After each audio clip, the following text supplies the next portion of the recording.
Abra suas Bíblias em Lucas capítulo 8, a partir do verso 4. Lucas capítulo 8, a partir do verso 4. A parábola do semeador.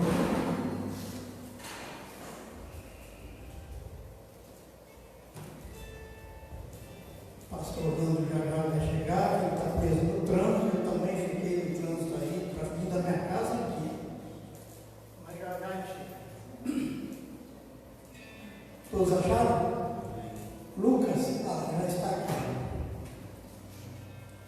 Diz assim a palavra de Deus: e ajuntando-se uma grande multidão, e vindo de todas as cidades ter com ele, disse por parábola: um semeador saiu a semear a sua semente, e quando semeava, caiu alguns junto do caminho, e foi pisada, e as aves dos céus a comeram. E outra caiu sobre pedras, e nascida, secou, pois que não tinha umidade.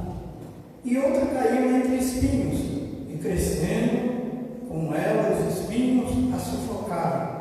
E outra caiu em boa terra, e nascida, produziu frutos 100 por um. Dizendo ele estas palavras, clamava: quem tem ouvido para ouvir, ouça. E os seus discípulos interrogaram, dizendo: que parábola é essa? E ele disse: a vós vos é dado conhecer os mistérios do reino de Deus, mas aos outros por parábola, para que vendo não vê e ouvindo não entendam. Esta é, pois, a parábola. A semente é a palavra de Deus, e os que estão junto ao caminho, esses são os que ouvem. Depois vem o diabo e tira-lhe do coração a palavra, para que se não se salve. Vocês podem responder o que está escrito: não se salve? Não se salve crendo. E os que estão sobre pedra, esses são os que, ouvindo a palavra, a recebem bem, com alegria, mas como não tem raiz, apenas creem por algum tempo, e no tempo da tentação se desviam. E a que caiu entre os espinhos, esses são os que ouviram, e indo por diante, são sufocados com os cuidados e riquezas e deleites da vida, e não dão fruto com perfeição. E a que caiu em boa terra, esses são os que, ouvindo a palavra, conservaram um coração que é igreja. E o que mais? E o que acontece?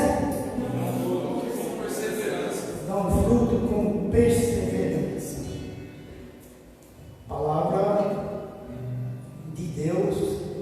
Quando Jesus, um pouquinho antes, Jesus ensina que ele saiu pelos valados, pelas fazendas, pelo campo, pela cidade, pelas aldeias, e ele foi semeando a palavra, e ele foi pregando a palavra. Ele não parava nunca. Todo lugar que ele passava, a palavra de Deus era pregada. E nós estamos vivendo tempos difíceis, em que a gente está percebendo assim um certo acomodado, né? Não se tem mais aquelas pregações que a gente via nas praças, que hoje não pode, mas antes da pandemia também não tinha. Esse é o problema, né? Não tinha. Eu estou lembrado, logo quando nós viemos aqui congregar aqui, no bairro do Pavado, o Elton chegou a pôr na moto dele um som para anunciar o Evangelho, convidando as pessoas para vir no culto. Eu fiz muito carro, andava toda essa redondeza aqui, fui com o pastor Emerson, fui com os outros irmãos, né? Os irmãos saíam para pregar. É o que está precisando nos dias de hoje. E essa palavra conserva no nosso coração puro e sincero, e nós não venha se acovardar por nada, e nunca deixar de pregar o Evangelho sempre, em dia oportuno, em dia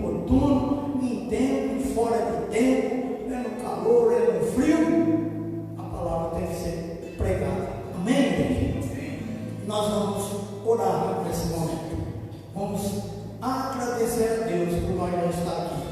Quero saudar os irmãos que estão nos assistindo pela internet. Que Deus abençoe a todos, em nome de Jesus. E que você e eu possamos agradecer a Deus. Porque Jesus fala lá em Mateus 24: oxalá que a vossa fuga não seja no inverno, né? E nós não devemos dar ouvido. Está falando inverno na frieza espiritual, mas hoje está um dia frio, tem tido esse dia, mas nós não devemos dar ouvido ao nosso corpo, aquilo que ele pede, mas devemos dar ouvido àquilo que Jesus nos ordena fazer. Orar sem cessar e buscar o Senhor enquanto se pode achar, e invocar o seu nome enquanto ele está perto. Porque ainda dá para nós recomeçar uma nova vida, e vamos trabalhar, vamos fazer, porque todo o trabalho que faz na obra do Senhor tem recompensa. É o único trabalho da face da terra que você pode esperar recompensa. Hoje mesmo nós conversávamos com a vizinha e ela falou tanta coisa para nós dois, conversou bastante com nós, sabe? E a gente vê que as pessoas faltam. Não, apagou mesmo. As pessoas. Não, ainda não. As pessoas precisam, de todas as formas, sabe? Precisam de todas as formas aplicar o seu coração à palavra de Deus. Precisa esparramar o Evangelho de salvação, porque Ele nos dá recompensa sempre, né? Então tem coisa que você faz na face da terra e cai no esquecimento, não tem ninguém fala nada do que você fez. E é até bom se você fez pelo Evangelho, deixa eu falar. Deus é que dá a sua recompensa. Mas pregando a palavra de Deus, vai ter recompensa sim. Devemos ser igual a esse último item que nós vemos aqui, que eles caíram no coração honesto e bom e dão fruto com perseverança. Amém, igreja? Vamos orar? Vamos falar com Deus? Vamos falar com Deus. Glória a Deus, glorioso Pai que está no céu. Graças te damos, Senhor, em nome de Jesus. Obrigado, Pai. Obrigado, Senhor, por nós não poder estar aqui mais uma vez na tua casa.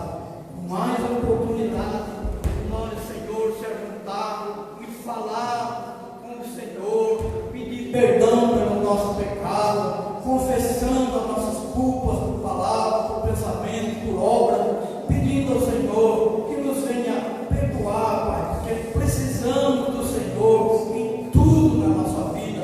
E aqui nós estamos gratos, eu estou grato, porque eu tenho uma família, eu tenho uma casa, eu tenho um endereço para me voltar para a minha casa, quando nós saímos daqui. Eu tenho, Senhor, uma família que o Senhor me deu.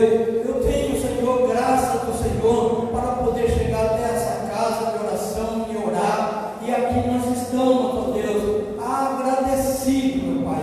E a nossa oração é para que todas as famílias que aqui congregam nesse lugar, eu apresento agora os irmãos que congregam, que estão aqui nessa noite, os demais que estão em casa, e ainda que não estejam olhando, vendo pela internet, Senhor, eu abençoo a vida e a família de cada membro desta igreja. Acrescento a minha oração à vida do nosso pastor, estenda as tuas mãos sobre ele, dando para ele graça, sabedoria, a autoridade do Senhor, para que ele possa, Senhor, cumprir o desejo do teu coração na vida dele, Pai. E eu oro pedindo, Senhor, graça para cada um de nós, que nós venhamos saber respeitar uns aos outros, tolerar, amarmos uns aos outros, sem nenhum, Senhor, sem nenhuma desconfiança, porque devemos amar do jeito que aquele irmão, que aquela irmã é, e respeitando, Pai. Nós oramos, Deus, pedindo ao Senhor que o Senhor nos dê um culto abençoado. Nós vamos louvar o teu nome agora, daqui a pouco, Senhor. Só possa aceitar os louvores, as orações que se faz nesse lugar. Senhor, tem muitos que aqui estão intercedendo pela família. Nós oramos por emprego, orando por salvação, orando por cura, por libertação, orando, ó Deus, que o Senhor venha abrir porta de emprego, que o Senhor venha dar saúde física e espiritual para a tua igreja, Pai. Nós colocamos em tuas mãos, Senhor, crendo que nas tuas mãos nós seremos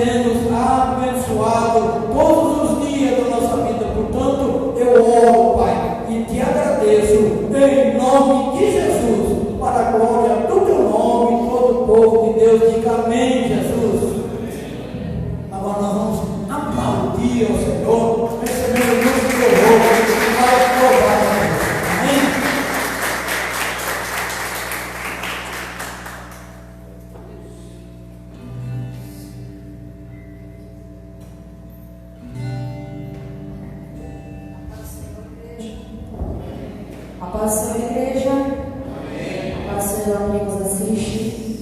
Quero dizer que é um prazer estar na presença do Senhor. Quero externar minha alegria, minha gratidão a esse Deus. Amém? E esse louvor queremos louvar diz que nós não podemos esquecer a presença dEle. A presença dEle para nós é tudo. E como foi dito, precisamos perseverar. Precisamos confiar. Amém? Glória a Deus. Vamos louvar a igreja.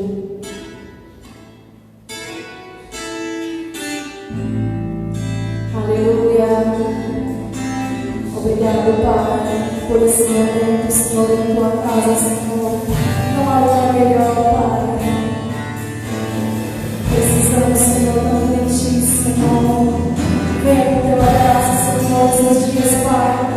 Que não podemos, Senhor, nos abraçar sem dar o braço do Espírito Santo nessa noite.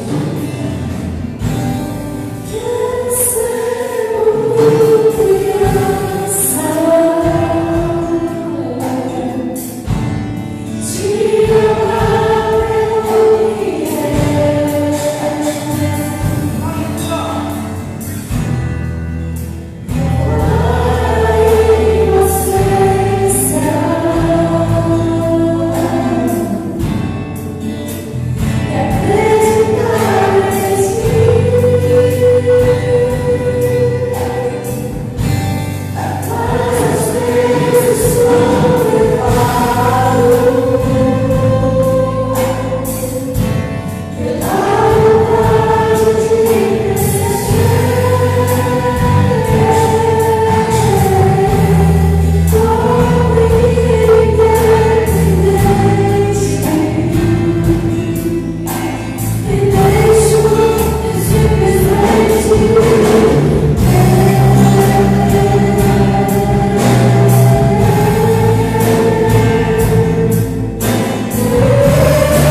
Paz do Senhor, irmãos e irmãs.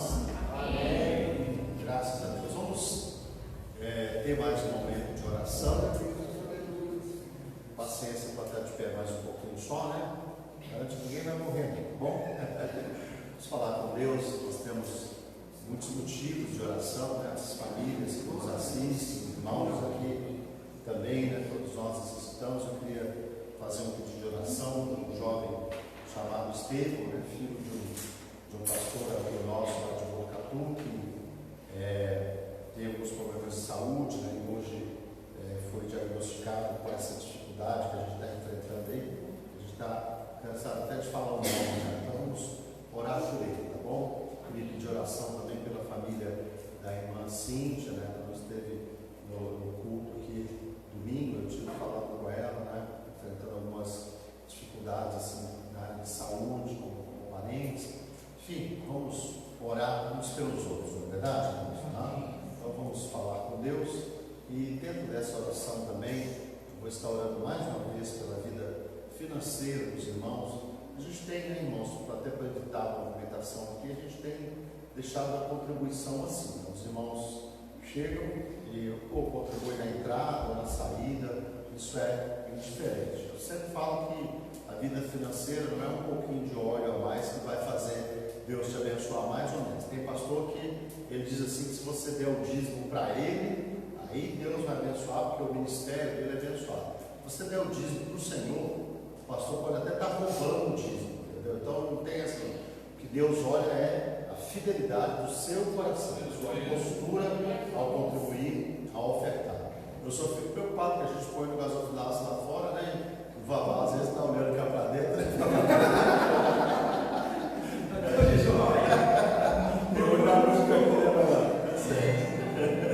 Então vamos orar, porque daqui a pouco está o Vavá correndo atrás dos traz os dias do aqui. Vamos orar então, irmãos, agradecer ao Senhor e estar colocando tudo nas mãos de Deus. Querido Deus, nosso Pai que estás nos céus, te agradecendo nessa noite pela oportunidade de estarmos congregados aqui. Toda a honra, toda a glória, todo o louvor e adoração pertence ao Senhor. O Senhor é o Deus Criador de todas as coisas. A existência, Senhor, é um mistério só explicado por Deus com a origem do Senhor, Pai. Qualquer filosofia, qualquer raciocínio humano perde, meu Deus, peso quando tenta explicar a origem das coisas. E é muito, meu Deus,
glorificar a gente. Jesus, Jesus, que cada vida possa ser tocada pelo Senhor nessa noite. Os que aqui estão, os que nos assistem de casa, os que ouvirão depois deste culto, que a bênção do Senhor possa alcançá-los, que a direção do Senhor venha sobre a vida dos teus filhos, Pai, em nome de Jesus. Nosso coração seja quebrantado nesta noite para ouvir a tua palavra, Pai. Nós queremos, Senhor, também colocar nas tuas mãos as nossas contribuições, ofertas, dízimos, Senhor, tudo, Senhor, possa usar para a edificação do teu reino. Cuidado, Deus amado, das coisas que são tuas, que pertencem a ti, Senhor. Muito obrigado, Pai, por podermos orar, por podermos falar com o Senhor, em nome de Jesus. Amém. Amém. Graças a Deus. Amém. Pode se sentar, meus irmãos e irmãs. Glória a Deus. Hoje, irmãos, eu convidei o pastor Moisés, ele está dando uma palavra com a gente.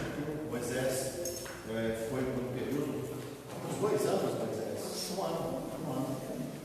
Moisés esteve conduzindo esse trabalho aqui em Calheiras, tem um irmão muito querido, muito fruto do trabalho nessa região aqui.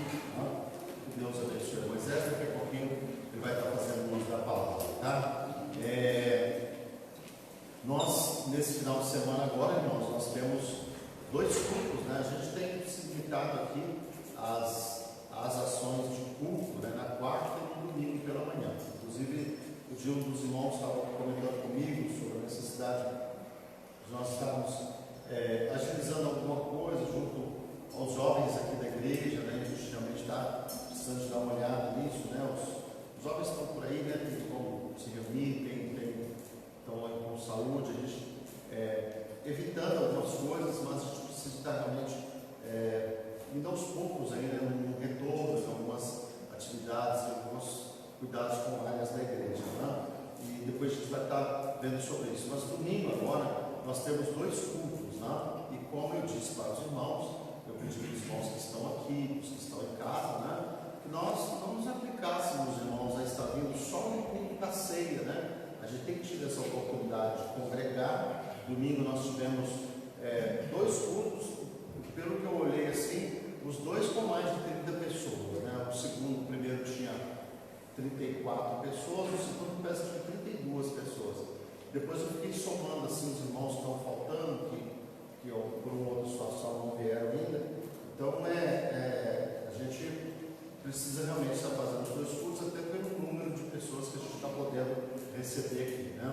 Então o primeiro culto está sendo de 8h30 até 9h45. Nós começamos 8h30 porque o primeiro culto estava ficando mais prejudicado, estava com 1 hora só, agora a gente está fazendo ele com 1h15, né? 1h15. O segundo culto é das 10 até eu sempre falo 11h15, 11h30, porque é o limite da gente ali, é o horário de culto normal, estava sendo das 9h30 até as 11h30. Né? Então, o segundo culto das 10 até as 11h15, mais ou menos, tá bom? Então, está aí nesse final de semana. Nesse mês de agosto, né, eu disse para os irmãos que domingo, nós estamos celebrando, né, agradecendo a Deus pelos 20 anos da igreja. Hoje está fazendo 20 anos. Hoje é dia 5 de agosto, né? Exatamente a data exata que a gente comemora é 5 de agosto, né? Que é o aniversário de 20 anos aqui desse trabalho de Calheiras, um trabalho abençoado, eu acredito assim, que já abençoou, já ajudou muitas pessoas, na verdade. A gente fica feliz de poder fazer parte de uma comunidade que abençoa a vida das pessoas. Esses dias não, hoje pela manhã eu estava me lembrando de uma palavra bíblica, né?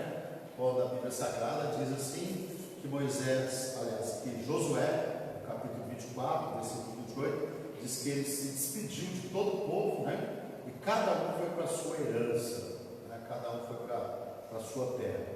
E Josué, ele, logo depois a Bíblia diz que ele morre com 110 anos, né? De idade. Então, me parece que com 40 anos ele começa a peregrinar lá para o deserto. Pessoal, com 80, então, ele chega na terra de Canaã. Agora passou aí 30 anos mais ou menos e ele falece. alguns anos antes, então, com todos 80 e poucos anos, Moisés morre e Josué pega uma multidão de pessoas sem herança, sem nada, na verdade. É uma galera lá, perdeu o líder e disse para Josué o seguinte: olha, se o Senhor for com Moisés, for com você, como foi com Moisés, não se preocupe, nós vamos caminhar com você. Tá? E Josué enfrenta batalhas, guerras, tem uma lista lá de 31 reis, né, que foram derrotados por Josué, vitórias, derrotas, né, assim, alegrias, tristezas no lugar, frustração com os gibeonitas, aquela coisa toda. Mas alguns anos depois, o Josué, ele pega aquele povo que era um povo sem herança ainda, e a Bíblia diz que ele despede cada um para a sua herança, né? Então, eu estava pensando nisso, irmãos, como é importante nós passarmos pela vida das pessoas e deixarmos marcas boas pela vida das pessoas, né? Esses dias para trás eu fiquei assim, a gente fica meio vaidoso com algumas coisas, né? A Bruna, ela falou assim: pai, ela está trabalhando lá na missão agora, fica lá a semana toda, então vira e mexe tem um pastor, alguém lá, e ela falou assim: pai, mesmo que eu queira me livrar disso, eu sou a filha do Orlando Básico, não tem jeito. Então, às vezes eu estou conversando com alguém assim, aí quando fala assim: não, ela é filha do Orlando, puxa vida. Aí ela falou assim: olha, já teve pelo menos umas 5 pessoas, pai, que falam assim: nossa, o seu pai teve uma época que ele me ajudou tanto, nossa, o seu pai teve uma época, puxa, o seu pai uma vez ele me ajudou numa situação assim. Isso é muito bom, né, irmãos? Assim, você passar pela vida das pessoas e você deixar marcas boas na vida das pessoas, não é verdade? Josué, com certeza, cada um que estava na sua herança, com certeza devia ter muita alegria disso, né? De saber, olha, Josué passou pela nossa vida e Josué foi uma bênção para a nossa vida, né? Tomara que você seja uma bênção para a vida das pessoas que conviverem com você, não é verdade? Você deixe marcas boas nas vidas delas, né? A gente foi chamado para isso, né, irmãos? Para marcar de maneira positiva a vida das pessoas, né? Então, essa igreja, nesses 20 anos que ela tem, ela tem procurado cumprir aí esses aspectos da vida de Moisés, não é verdade? Pessoas que passaram por aqui, por um período, que estão aqui, elas digam assim: olha, aquela igreja foi um canal de bênção de Deus para a minha vida, não é verdade? Amém, irmãos? Amém. Lá eu cresci, lá eu criei meus filhos, lá eu aprendi princípios do reino de Deus muito abençoados, né? Tem gente que tem que levantar a mão e agradecer a Deus mesmo, né, irmãos? Não é verdade? A Tati mesmo falou lá: Deus preparou um marido para mim. Danilo? Falou assim: eu aqui, tá certo. Então, assim, Deus, com certeza, irmãos, Deus, ele abençoa muitas pessoas na vida da igreja, não é verdade? As pessoas, eu não fico às vezes sem entender qual a dificuldade, porque tem pessoas que eles personificam a igreja, né? A igreja é o fulano, e por causa daquele fulano, eles começam a falar mal da igreja. Mas, irmãos, olha, podem falar o que quiser, mas a igreja, ela é uma bênção para a vida de quem se envolve com ela, né? Ela é uma bênção. E essa igreja aqui, nós louvamos a Deus porque ela tem sido uma bênção para a vida dessa comunidade, dessa vizinhança aqui. Amém, meus irmãos? Amém. Deus seja louvado pela vida da Igreja do Brasil para Cristo em Caieiras. Glória a Deus, graças a Deus. Irmãos, vamos então receber o nosso irmão, o pastor Moisés. Ele vai estar compartilhando uma palavra, né? Você quer usar o microfone, Moisés? Você usa esse aqui mesmo? Então tá bom. Vamos estar recebendo então Moisés com alegria, irmãos, dando um aplauso forte para o Senhor.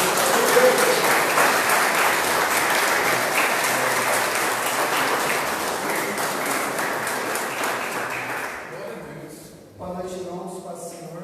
Amém. Prazer estar aqui com vocês nessa noite. Agradecer o convite do nosso pastor Dano Máximo. Um abraço nele, irmão Solange. Também agradecer ao meu irmão que está me acompanhando, né? Hoje eu vim. Mas eu faço as honras, pessoal. Se você me perguntar, eu faço as honras. evangelista Fábio está comigo essa noite, né? É meu irmão de vocês, né, irmãos? É meu irmão do sangue e meu irmão em Cristo, está tudo certo. E hoje ele veio de motorista, eu vim de carona com ele, agradecer a companhia, o companheirismo dele. E fico feliz, né, irmãos? Eu estava na mente que o mês de agosto é o mês de aniversário de Caieiras, até porque também é o mês do meu aniversário.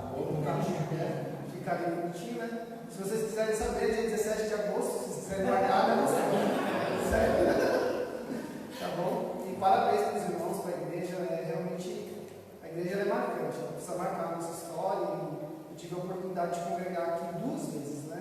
As 2 vezes foram muito abençoadas para a minha vida. A igreja que continua abençoando. Tem amigos preciosos aqui. É um privilégio isso, tá bom? Queridos, eu quero meditar com vocês no livro de Ageu. Tem sido o livro que nós temos procurado estudar esse mês agora. E eu confesso que quando eu comecei a estudar ele, eu comecei a fazer uma série de mensagens. Eu acreditava que eu ia conseguir terminar em três edições, três finais de semana eu ia matar ele, mas eu confesso que eu acho que vou demorar um pouquinho mais. E eu estou na unção da presidenta, né? Não tinha meta, e quando chega na meta, a gente dobra a meta. Então, por hora vai ser assim. Eu queria compartilhar um pouquinho do que nós temos estudado, lido, aprendido com esse profeta tão rico para a gente. Só tem 2 capítulos, né, irmão? Nós vamos ler só o capítulo 1, no comecinho. Eu quero ler com você o verso 1 e o verso 2, aí a gente faz a introdução e comenta um pouquinho do que o livro tem para nos ensinar nessa noite, amém? Trago também um abraço da Déia, da minha esposa, um abraço a todos os irmãos.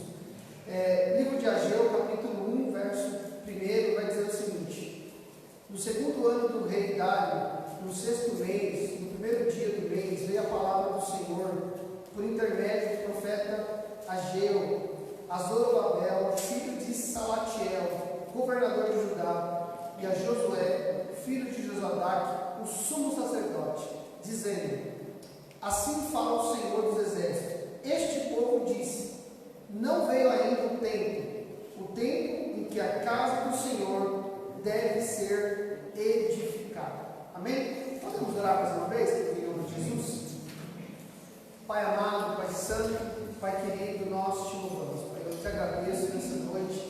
Eu peço a tua graça, Senhor. Peço que o teu Espírito Santo ministre ao nosso coração, produza em nós tudo aquilo que o céu deseja em nossas vidas, Pai. Em nome do Senhor Jesus Cristo, que olhando para esse escrito, para essa história, para essas profecias, ó Pai, nós possamos extrair, Pai, a tua palavra, a tua mensagem, e transformar nela em comportamento, atitude, mudança de pensamento. Em nome do Senhor Jesus Cristo, Pai, edifica-nos pela tua palavra, santifica-nos e aumenta a nossa fé, em nome do Senhor Jesus Cristo. Amém. E graças a Deus. Amém, irmãos? Queridos, quando eu estava vindo para cá e pensando aqui no livro do Ageu, a gente tem bastante informação, mas eu quero me ater a uma ideia da voz.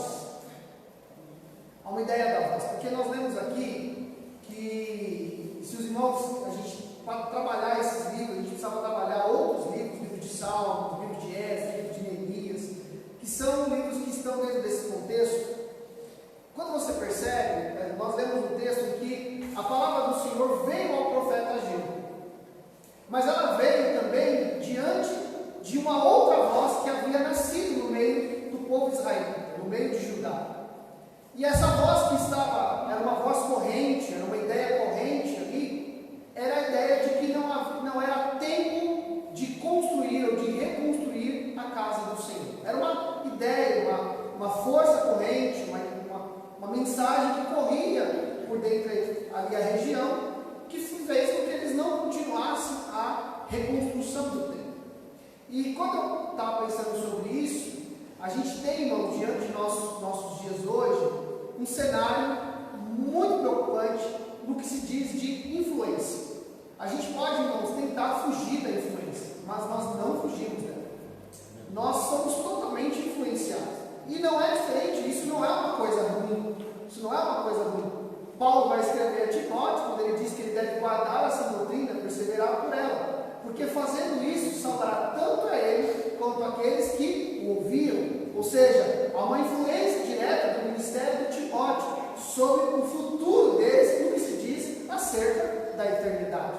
Nós, por exemplo, estamos lendo um livro em que a palavra do Senhor, ela não vem diretamente ao povo, mas ela vem para dois governantes. Ele vem para o governante civil, que é o Zorobabel, que agora, quando Israel volta do cativeiro babilônico, já não tem mais rei, mas eles têm líderes de província. Zorobabel é o líder da província da região, e tem a palavra para a liderança religiosa, que era o sacerdote Josué. Só para os irmãos situarmos, a Bíblia, se nós olharmos com bastante cuidado nela, ela se completa em muitas coisas, até em coisas que a gente não percebe que ela se completa. Quando você pega, por exemplo, os 10 mandamentos do Decálogo, você vai perceber que nós podemos fazer uma divisão muito clara entre o relacionamento de Deus com os homens, ou os homens com Deus, e o homem com o próprio homem. Você vai separar lá os 10 mandamentos, e isso é claro. Quando você enxerga a palavra de Deus vindo aqui a esses dois personagens, ele está vindo ao personagem civil, ao governante maior da parte civil, e o governante maior da questão religiosa. O que Deus está trazendo aqui é um conserto entre a relação que os homens deveriam ter entre si e a relação que os homens deveriam ter com Deus. E essa é uma relação que Deus sempre construiu. Deus sempre procurou fazer através do seu governo, através do governo de homens que têm o coração dele, fazer com que eles se relacionem bem e também se relacionem bem com o Senhor. E Deus está também fazendo isso através do profeta Ageu. Ageu, irmãos, ele é um profeta muito interessante. O período, pelo menos registrado das profecias de Ageu, demora 4 meses. 4 meses de profecia. Ageu profetiza 4 vezes em 5 profecias. A última profecia se divide em 2 partes. Você vai perceber que o profeta Ageu, apesar de, em registro, profetizar pouco tempo, a sua profecia é extremamente importante para a reconstrução. Ele faz 4 meses de profecia, mas a profecia do Ageu, ele mexe com o coração e com o brilho do povo. Ele não é um profeta sozinho, e isso é outra característica que eu gosto de enxergar nas Escrituras, porque ele junto com Ageu, profetizou Zacarias. Eles são ali contemporâneos, mas a primeira voz profética pós-cativeiro babilônico é o Ageu. O Ageu é o primeiro a se levantar pelo Espírito de Deus, e vocês podem depois encontrar isso lá no livro de Esdras, no capítulo de número 5, que o Espírito Santo levanta, e ele vai trazer os 2 profetas, o Ageu e o Zacarias, para profetizar neste tempo. Então, o Ageu, ele é um homem que ouve a voz de Deus. Porque o profeta, ele é aquele que ouve a voz de Deus e reverbera a voz de Deus. Ele é um homem que primeiro escuta, ele tem o tempo para ouvir a Deus, mas ele tem a coragem de reverberar, de reproduzir, de amplificar aquilo que Deus diz. A Bíblia vai dizer que aquilo que nós ouvimos em sussurros, devemos declarar abertamente. E isso é uma coisa que nós precisamos, como igreja, aprender todos os dias, irmãos. Que Deus fala conosco no secreto. E muito que Ele fala no secreto, nós devemos falar de forma aberta, de forma eloquente, de forma retumbante. Se não me falha a memória, a igreja de Tessalonicenses, quando Paulo vai dizer que a fama de Tessalônica, ela ressoa, ela ecoa, ele está exatamente usando a simbologia de um sino, como aquele sino que bate e reverbera por todos os lugares. Assim também deve ser a igreja do Senhor Jesus Cristo. Então, o profeta Ageu, ele ouve a voz de Deus e então se levanta para combater uma outra voz que estava acontecendo. E é difícil, irmão, a gente combater algumas vozes. Na verdade, eu costumo, e eu posso até estar errado em algum ponto, se eu tiver, os irmãos depois podem até me corrigir. Mas eu não vejo, pelo menos o pouco que eu leio, eu não vejo, pelo menos dos apóstolos, uma preocupação deles com relação a demônios. Eu não vejo. Eu vejo Paulo dizer que os ardis do inimigo não podem ser desconsiderados. Eu vejo ele falar dos dados inflamados do maligno. Eu vejo até ele escrever a Timóteo dizendo que nos últimos dias os homens seriam influenciados por doutrinas demoníacas. Mas eu percebo nos escritos de Paulo, nos escritos de Pedro, nos escritos de João, nos escritos de Judas, que há uma grande preocupação nas falsas doutrinas e nos falsos mestres. E o que é isso? Influência. É influência. Homens que têm a capacidade de entrar em algum lugar e começar a destilar um ensino, um fundamento, uma ideia que acaba destoando da ideia bíblica. Você vai pegar, por exemplo, o livro de Gálatas, quando Paulo ele vai fazer o registro, e ele chega até a dizer: olha, quando eu fui até vocês me receberam como quem recebia um anjo, o próprio Cristo. Porque Paulo chega na região da Galácia, ele fica doente, e aquele povo que ele foi evangelizar é o povo que cuida dele, amando Paulo, com todo o trato, todo o cuidado. Mas quando Paulo vai embora, entra a doutrina judaizante, e a doutrina judaizante, ela causa divisão, ela causa problema, ela causa perseguição, ela causa desavença. E Paulo está falando sobre isso. Paulo chega até a falar que ele ora para que Cristo fosse formado naquela igreja. Mas perceba que aquela igreja, a princípio, demonstrou um amor muito cuidadoso com Paulo. Mas uma vez que uma doutrina equivocada penetra na igreja, ela começa a conturbar todo o ambiente. Então, quando eu olho para o livro de Ageu, eu percebo que o povo, irmãos, eles têm ali a obrigação de reconstruir.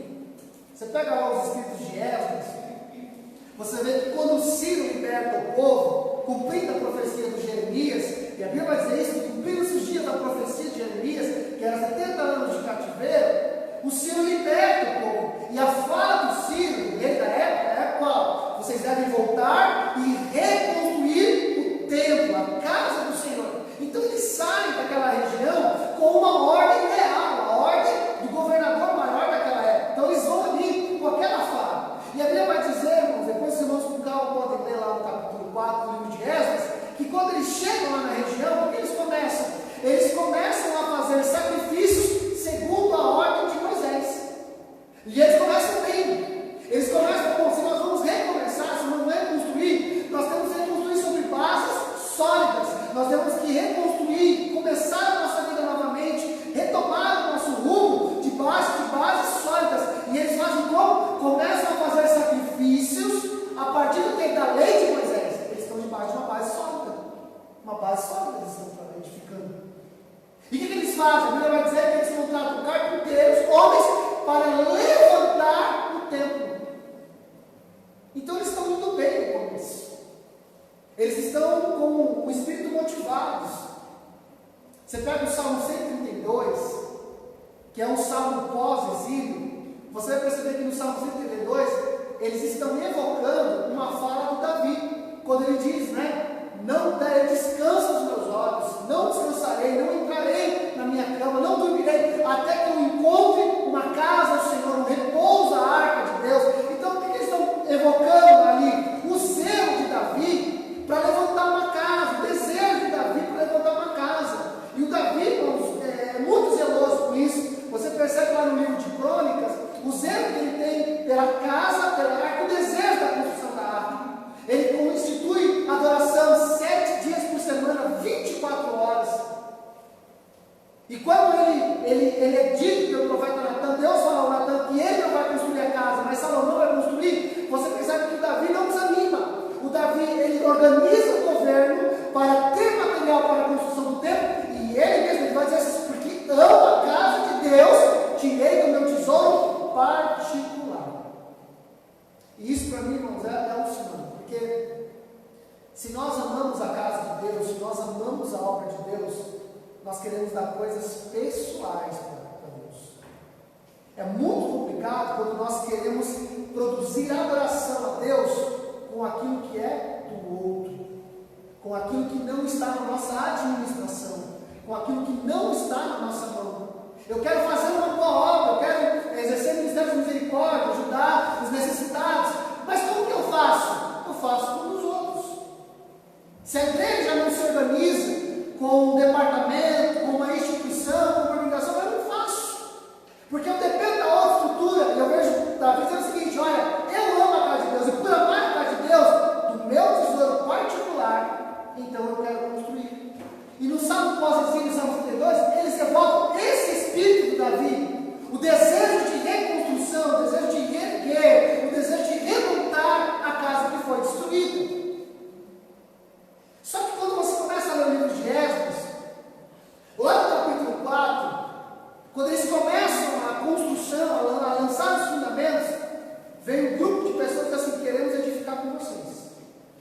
Queremos construir com vocês.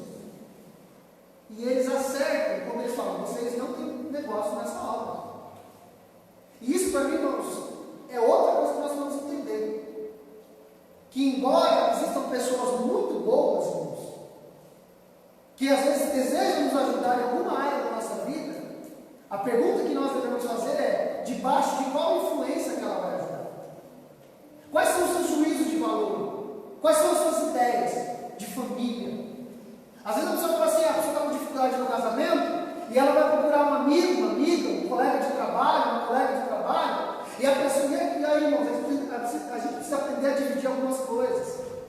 O fato da pessoa ser cordial, da pessoa ser honesta, da pessoa ser boa, não significa que ela vai para o céu. Você vai, infelizmente, irmão, vamos ter muita gente que sabe fazer algo de caridade e faz de todo o coração, e elas vão povoar o inferno, infelizmente. Infelizmente. Porque elas estão debaixo de outros juízos de valor. Pessoas vão se aconselhar sobre casamento com pessoas que não estão casadas, ou que fracassaram nos seus casamentos. E aí, quais são os conselhos que ela dá? Seja feliz, separa. Pessoas que vão buscar conselhos financeiros com quem está acostumado a sonegar, a mentir, a usurpar, a colocar preços exorbitantes. Pessoas que vão tratar de questões sociais com pessoas que não têm valores de Deus, irmãos. E isso é uma verdade, porque às vezes a gente quer olhar só a atitude. Não, mas é meu amigo, mas me ama, mas me quer bem. Irmãos, eu confesso que eu tenho muita dificuldade com algumas ideias que às vezes passam na cabeça de algumas pessoas, de que parece que todo mundo na igreja está lá só para passar a perna na gente. E bom mesmo é aquela pessoa do meu trabalho. Bom mesmo é o meu vizinho. Ele não é crente. A gente já escutou isso muito, eu escuto direto, né? Ó, não é crente, mas tem um coração. Olha, não conhece. O que parece, irmãos, que é o seguinte: parece que ele só está perdendo uma coisinha só. É só um detalhe. Esse é o detalhe, irmãos, que diz aonde nós vamos passar a eternidade. Esse é o detalhe que diz exatamente como que vai ser a nossa eternidade. Jesus é muito categórico e diz: quem tem um filho tem a vida, e quem não tem um filho, não importa o tanto de obra que tem, não importa até se orou no nome de Jesus e curou, não importa se fez milagres, prodígios, se ele não é conhecido de Deus, não tem negócio. Quando esse povo chega lá no capítulo 4 do livro de Esdras, assim: queremos edificar com vocês, eles logo pegam: se vocês não têm parte nessa obra, não dá para edificar com vocês. Eu acho muito interessante, irmãos, quando Paulo vai dizer assim: não vos coloqueis de jugo desigual. Não vos coloqueis de jugo desigual. Porque o jugo ele é um material colocado em cima dos dois animais, dois bois, e que os dois devem puxar de forma proporcional para arar a terra. Se o animal for mais forte do que o outro, ele vai machucar o outro animal. E o pior, a terra, que é o propósito do arado, a terra que deveria ser preparada para o plantio, ela vai terminar e ela não vai dar conta do plantio. Ou seja, vai ser um esforço inútil. Um esforço inútil. Você vai se esforçar, você vai se machucar e não vai conseguir produzir. Algumas alianças fazem isso com a gente. A gente entra em alianças desiguais, em jugos desiguais, e a gente faz um esforço épico, um esforço enorme. E no final a gente percebe uma coisa: a gente só se feriu e não conseguimos produzir absolutamente nada. Não houve produção de absolutamente nada. Houve esforço, houve trabalho, houve suor, houve labuta, mas não houve recompensa. O AG vai tratar também um pouquinho disso. Então, quando ele diz assim: vocês não têm parte com a gente, vocês não têm parte com essa obra que está acontecendo aqui, aquele povo que foi negado, aquele povo que foi rejeitado para aquela obra, eles ficam muito irritados. E começam a escrever uma carta para o novo governador, dizendo: olha, pode passar nos seus livros, nos registros, esse povo aí trouxe muito trabalho, foi muito resistente. E lá no finalzinho do capítulo 4, a Bíblia diz que, os dois últimos versículos, que então foi enviada uma carta dizendo: parem a obra. E no último versículo a Bíblia vai dizer, no capítulo 4 do livro de Esdras, que então a obra cessou.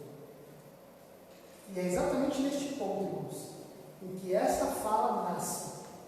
Não é tempo de construir a casa do Senhor. E essa palavra tempo, irmãos, ela não quer dizer um tempo específico. Essa palavra tempo, ela pode ser substituída por sinal.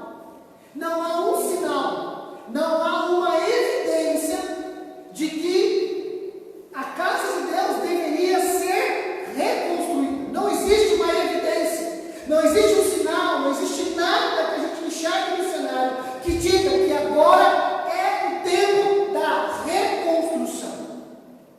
E eles se fazem valer dessa máxima de que não há um sinal, de que não há um tempo, de que não há uma hora, que não está naquele tempo exato de reconstruir. E quando eles se adequam a essa ideia, o que eles fazem? Eles começam a construir para si mesmos. Eles abandonam a ideia de construir a casa do Senhor e eles agora ressignificam o seu propósito. Eles redirecionam as suas forças. Eles indicam um outro rumo, uma outra trajetória, um outro caminho. Já não é mais o caminho da reconstrução da casa do Senhor. Já não é mais erguer o templo. Já não é mais isso. Agora, eles começam a aplicar a sua força, seus recursos, aonde? Nas suas próprias casas, nas suas próprias vidas, nas suas próprias obras. Mas eles estão debaixo de uma mensagem mentirosa. Eles estão trabalhando e eles estão se esforçando debaixo de uma mensagem que nasceu, talvez pela perseguição, pelo decreto real. Eles queriam explicar aquele momento, para explicar aquele momento, eles acharam uma explicação deles. Eles criaram uma mensagem. E isso, irmãos, é uma coisa que nós precisamos aprender todos os dias. A igreja, aqueles que se levantam para falar em nome de Deus, eles não geram mensagem de si mesmos. Nós não geramos mensagem de nós mesmos. A mensagem não nasce por nós. A mensagem não nasce de nós. Nós a recebemos e nós a reverberamos. Nós a recebemos e nós a anunciamos. Nós a recebemos e nós a proclamamos. Nós a recebemos e nós a declaramos. Elas não nascem de nós. Quando nós começamos a gerar mensagens, essas mensagens tiram as pessoas do foco, tiram as pessoas do propósito, ou se você preferir, elas escandalizam, porque a palavra escandalizar é tirar as pessoas do seu propósito. E essas mensagens começam a nascer. Houve perseguição, houve decreto real. Por que tudo isso aconteceu? As mensagens começam a nascer. E essa mensagem ela ganha força. Ela se incorpora no meio de Israel. Mas ela é tão forte, ela ganha tanta força, a ponto deles desconsiderarem absolutamente tudo de como Deus fez para eles chegar naquele lugar.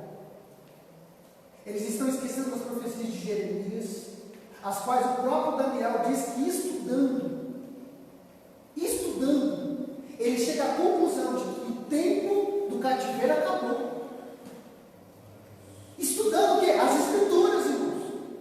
Analisando as Escrituras. Eles esquecem, irmãos, que quando o Ciro mandou eles de volta, ele mandou com este propósito. Um rei pagão, irmãos. Um rei pagão. Manda eles voltarem para reconstruir. No tempo exato da profecia de Jeremias. O que eles estão fazendo? Eles estão sufocando as primeiras profecias. Eles estão entulhando as profecias. Eles estão esquecendo a palavra de Deus. E nós, irmãos, como igreja, não podemos esquecer da palavra de Deus. Nós não podemos sufocar as Escrituras. Nós não podemos esquecer das profecias. Nós não podemos esquecer. A igreja, irmãos, ela é a guardiã da palavra. A igreja é a guardiã da mensagem. A igreja é a guardiã da profecia dos últimos tempos. E ela precisa se manter assim. E nós não podemos deixar com que outras mensagens nos influenciem nas nossas tomadas de decisão. E no meio disso tudo, desse povo que já havia desistido, já havia abandonado e já estavam redirecionando as suas vidas para reconstruírem. Porque aquele negócio, né? Se não está indo bem na casa de Deus, eu vou direcionar minha vida pessoal. Eu vou ganhar mais dinheiro,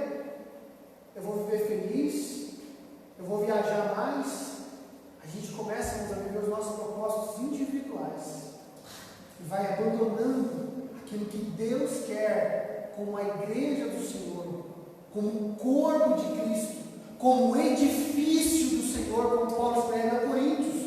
Nós somos o edifício do Senhor, nós somos, irmãos, quando eu fui no Espírito Santo, eu visitei o Palácio do Governador, e uma coisa, quando eu visitei lá, eu fiquei pensativo demais, porque a gente tem as nossas construções hoje, as nossas alvenarias, os nossos tijolos, eles são uniformes.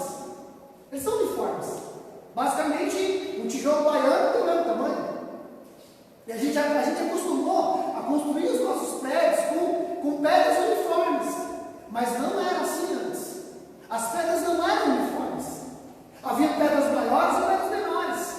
E todas elas faziam parte da construção da parede. Como é que eles faziam? As pedras maiores ocupavam maiores espaços. E os outros espaços menores? As outras pedrinhas ocupavam. E essa é a igreja. Cada um vai ocupando o seu espaço nessa parede e levantando um edifício para Deus.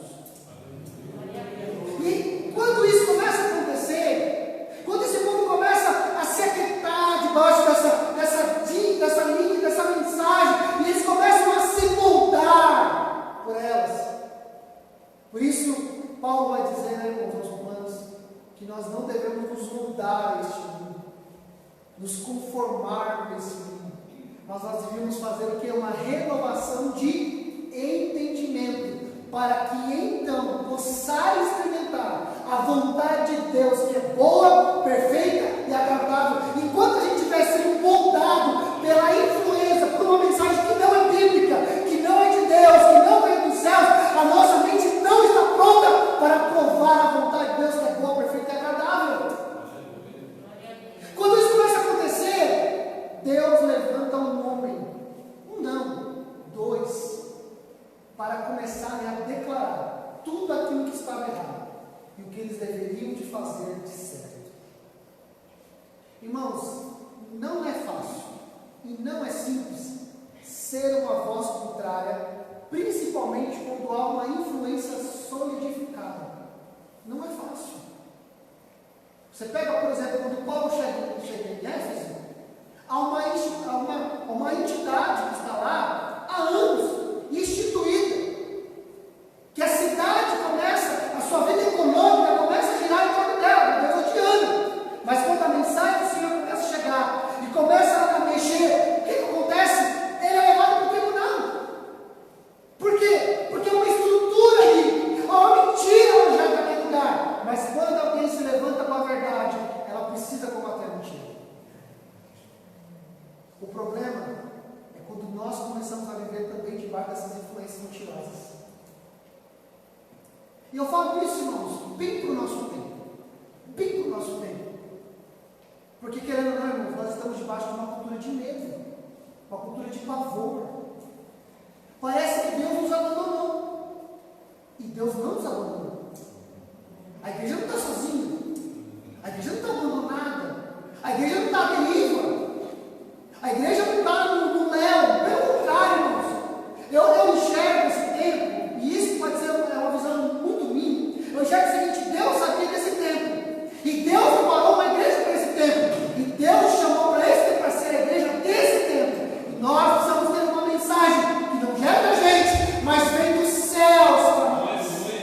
O céu nos envia a mensagem. E nós temos que ter a coragem, a ousadia, a obediência de se levantar e declarar aquilo que Deus está dizendo. A Jean tem 4 meses de ministério registrado, irmãos. Mas ele é uma voz forte. Ele é uma voz forte, irmãos. Ele é uma voz retumbante. Infelizmente, irmãos, o pastor Ana comentou aqui sobre a questão de exercer influência. Infelizmente, algumas pessoas vão viver uma vida até longa, mas não vão conseguir fazer influência sobre ninguém. Pelo menos não influência positiva. Elas vão viver muito, elas vão congregar, elas vão ocupar os nossos bancos, elas vão ouvir boas mensagens, bons pregadores, vão ter acesso a bons testemunhos, a bons livros, mas não vão conseguir produzir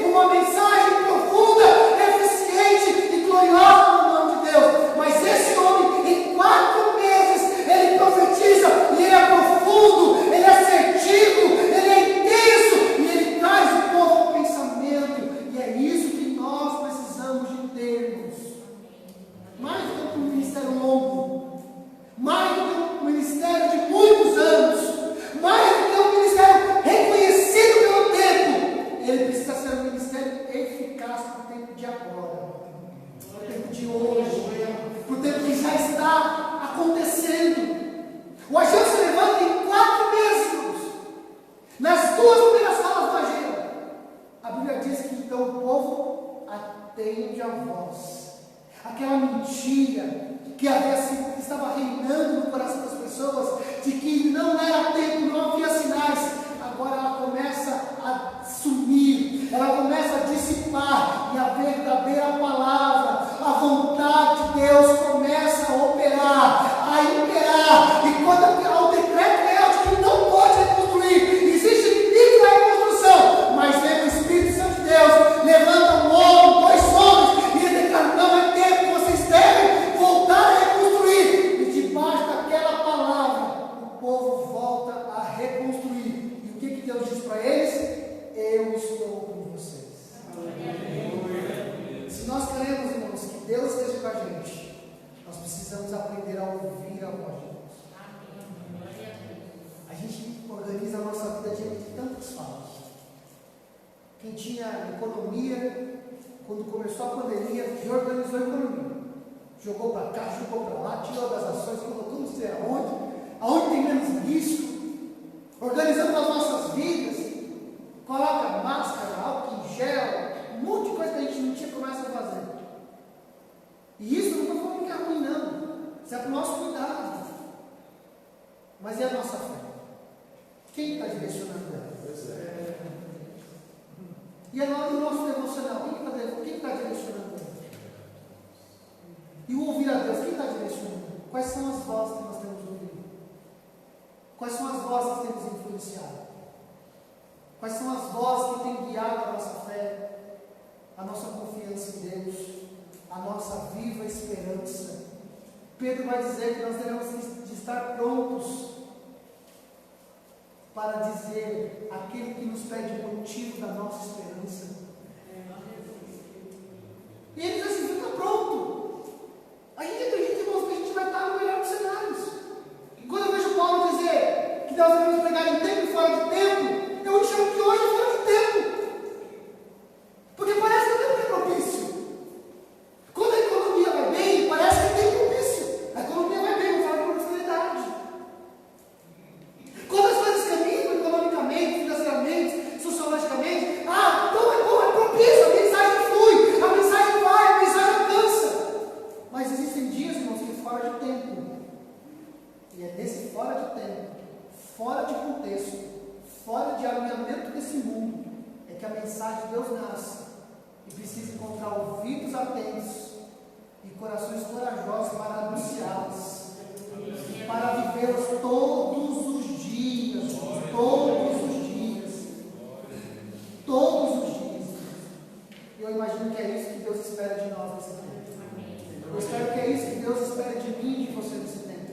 Há muitas falas, irmãos, há muitas falas, há muitos discursos, há muitas orientações, há muitas coisas. E a igreja precisa se levantar com a voz de Deus, que não produz a sua própria mensagem, mas que pega da palavra de Deus a sua mensagem, que não sufoca as profecias. Paulo vai dizer aos Tessalonicenses: não desprezeis as profecias. Eu vou falar a verdade